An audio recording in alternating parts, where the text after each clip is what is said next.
अब इधर देखो, अब एक नया टॉपिक पढ़ लेते हैं। हमने क्या देखा था, increase in quantity of demand. हालांकि यहाँ पे change in quantity of demand है, तो चेंज का मतलब क्या होता है, इंक्रीज और डिक्रीज दोनों। तो हम कौन सा इंक्रीज वाला कर लिया, अब कौन सा देख लेंगे, डिक्रीज वाला। अच्छा, increase in quantity of demand को, increase in quantity of demand को दूसरे किस नाम से जाना जाता है, expansion of demand. Expansion of demand किसके वजह से होता है, due to fall in price. Price में कमी होता है जिसके वजह से क्वांटिटी ऑफ डिमांड क्या हो जाता है, इंक्रीज हो जाता है। ये एमसीक्यू में आता है, कोई कंफ्यूजन तो नहीं है। अब इसको रेस कर दो। अब एक नया टॉपिक देखते, एक नया टॉपिक देखते। मेरे बच्चे ना बहुत होशियार है, मतलब तुम लोग होशियार नहीं हो, नहीं कभी कभी झूठी तारीफ कर देना चाहिए। इधर देखो, इधर देखो, अब मैं बता रहा हूँ change in quantity of demand. तो यहाँ पे क्या लिखेंगे, यहाँ पे increase in quantity of demand लिया था, अब क्या लिखेंगे, decrease, decrease in quantity of demand. यहाँ पे जब डिक्रीज होता है उसका दूसरा नाम कॉन्ट्रैक्शन है। क्या है, कॉन्ट्रैक्शन, कॉन्ट्रैक्शन ऑफ डिमांड। यहाँ पे हमने मांग में की इकाई में वृद्धि लिखा, यहाँ पे क्या लिखेंगे, कमी। याद रखना इसका दूसरा जो नाम है मांग में संकुचन है। क्या है, मांग, मांग में संकुचन। कोई कंफ्यूजन, मांग में संकुचन। अब इसका मतलब क्या है, पूरा फोकस इधर रखेंगे, पूरा फोकस आने वाले 10 मिनट 5 मिनट जितने भी है। फिर से वही बात, जब कॉन्सेप्ट होने लगे, कोई भी दिमाग में इफ और नॉट, किंतु, परंतु कुछ भी आए बीच में, कुछ देर क्या रहना होता है, शांत। सही बात कह रहा हूँ ना। अब देखो फिर से हम कर रहे हैं decrease in quantity of demand. मान लेते किसी वस्तु का जो प्राइस है Px, और ये रहा क्या मान लेंगे, Qx। x का मतलब यहाँ पे क्या है, कोई भी प्रोडक्ट होगा। अरे प्राइस किसी भी x प्रोडक्ट का, अब Q मतलब क्वांटिटी किसी भी x प्रोडक्ट का। समझ में आ गया ना, कोई कंफ्यूजन तो नहीं है। आगे बढ़े।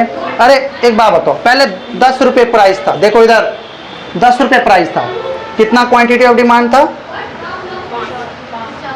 100। ठीक है ना, प्राइस मैंने बढ़ा दिया, 10 से कितना कर दिया, 20।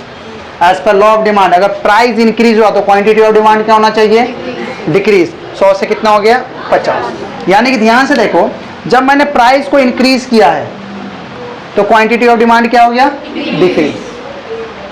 यही हुआ ना, इसी को क्या कहते हैं, decrease in quantity of demand. अरे मांग की इकाई में कमी ही तो हुआ ना, पहले कितना क्वांटिटी था, 10 पे कितनी क्वांटिटी बिक रहा था, कितनी क्वांटिटी, जैसे ही मैंने प्राइस इंक्रीज किया, देखो क्वांटिटी कितना हो गया, तो क्वांटिटी में ही तो डिक्रीज हुआ, कमी आया नहीं। इसी चीज को दूसरे नाम किस नाम से जाना जाता है, कॉन्ट्रैक्शन ऑफ डिमांड या decrease in quantity of demand. Hindi में क्या कहेंगे, या तो मांग की इकाई में कमी, इकाई मतलब क्वांटिटी, या दूसरा चीज मांग में संकुचन। याद रखना, मांग में संकुचन इंग्लिश में क्या कहेंगे, कॉन्ट्रैक्शन ऑफ डिमांड। किसके वजह से होता है, प्राइस के वजह से। समझ में आ गया। अब से जब कभी भी कोई बोले ना कि sir change in quantity of demand का मतलब क्या, बोलोगे sir change in quantity of demand का मतलब increase in quantity of demand है और decrease in quantity of demand है। इसको सिंपल भाषा में बोलना चाहो तो कह सकते हो कि कॉन्ट्रैक्शन ऑफ डिमांड होता है और एक्सपेंशन ऑफ डिमांड होता है। एक्सपेंशन का मतलब क्या होता था, हमने अभी पढ़ा था, increase in quantity of demand, उसमें प्राइस कम हो जाता था। और कॉन्ट्रैक्शन ऑफ डिमांड क्या है, फिर से बताओ, जल्दी बताओ, decrease in quantity of demand. किस वजह से, प्राइस में क्या होता है, इंक्रीज। या उसका उल्टा भी अगर एमसीक्यू में फंसे तो ये भी बोल सकते हैं भाई कॉन्ट्रैक्शन ऑफ डिमांड कब होता है, जब इंक्रीज होता है। कोई कंफ्यूजन तो नहीं, 100%। इसी को हमने क्या नाम दिया है, कॉन्ट्रैक्शन ऑफ डिमांड। अच्छा, इसका डायग्राम भी देख लेते हैं। ये रहा मेरे पास एक्स एक्सिस और ये रहा वाई एक्सिस। ठीक है ना, ये रहा एक्स एक्सिस और दूसरा क्या लिखेंगे, वाई एक्सिस। ये देख लेते हैं, मान लेते हैं क्या कहते हैं, ये रहा मेरा पी एक्स यानी कि प्राइस, ये रहा क्यू एक्स क्वान्टिटी। ठीक है ना, प्राइस ये रहा था, मान लेते हैं 10 रुपये, ये रहा 20 रुपये। कोई कन्फ्यूजन तो नहीं। ये रहा क्वांटिटी 50, ये रहा 100। बताओ अगर 10 रुपये प्राइस है तो क्वांटिटी कितनी है, कहीं ना कहीं यहाँ पे कट हो रहा है। ठीक है ना, और जब 20 रुपये प्राइस, ध्यान से देखो प्राइस कितना था, अरे दूसरा मार कर दो, पहले दूसरा मार। पहले प्राइस 10 था, 10 पे कितना बिक रहा था, 100 क्वांटिटी, ये रहा Q। जैसे 10 से कितना प्राइस कर दिया, बढ़ा दिया, तो मेरा क्वांटिटी कितना हो गया 50। अरे क्वांटिटी मेरा घट के देखो, ये कम हो गया, यहाँ से कितना हो गया Q1 पे आ गया। सर ये रहा प्राइस और ये रहा मेरा क्वांटिटी, सही बात कह रहा हूँ, यहाँ पे कहीं ना कहीं मैच कर रहा है या नहीं, है ना। अब इस दोनों को मैच कर दो, ये देखो ये रहा D। अरे इस पॉइंट को मैंने A नाम दिया, इस पॉइंट को मैंने B नाम दिया, तो कॉन्ट्रैक्शन ऑफ डिमांड में इधर की तरफ शिफ्ट हो जाता है डिमांड कर्व में। सही बात कह रहा हूँ, कॉन्ट्रैक्शन मतलब संकुचित हो जाना, कम हो जाना, यही हो रहा है ना। क्वांटिटी ऑफ डिमांड कितना था बताओ पहले, Q, अब कितना हो गया Q1। प्राइस कितना था, अरे 10 के जगह मैं इसको P, अब P मान लेता हूँ, इसको क्या मान लेता हूँ P, अब प्राइस कितना हो गया P1।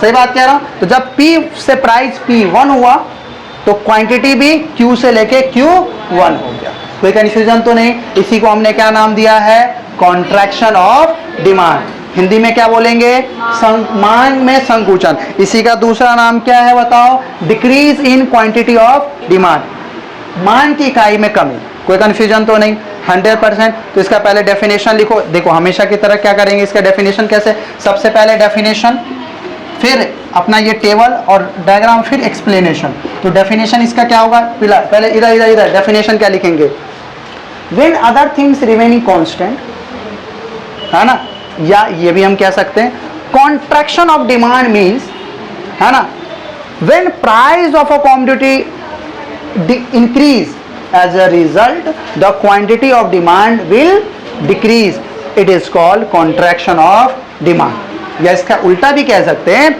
When contraction of demand means when quantity of demand decrease due to falling due to increase in price, it is called contraction of demand। सही बात कह रहा हूं यानी, हिंदी में क्या बोलेंगे, मांग में संकुचन से हमारा अभिप्राय है जब किसी भी वस्तु की मांग की इकाई में कमी हो जाए उस वस्तु की कीमत में वृद्धि होने से। इसी को हमने क्या बोला है, मांग में संकुचन या मांग की इकाई में कमी। कोई कंफ्यूजन तो नहीं है। डेफिनेशन ऊपर में, फिर ये टेबल और ये डायग्राम बनाओ, फिर इसको नीचे हम एक्सप्लेनेशन करोगे, जल्दी करो।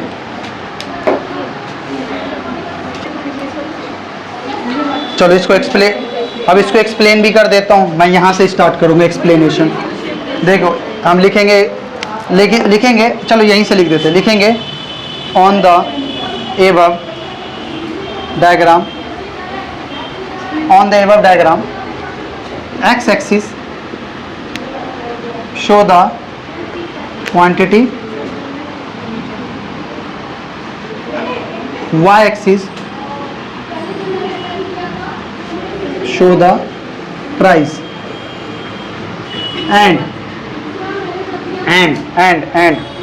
D show the demand, है ना।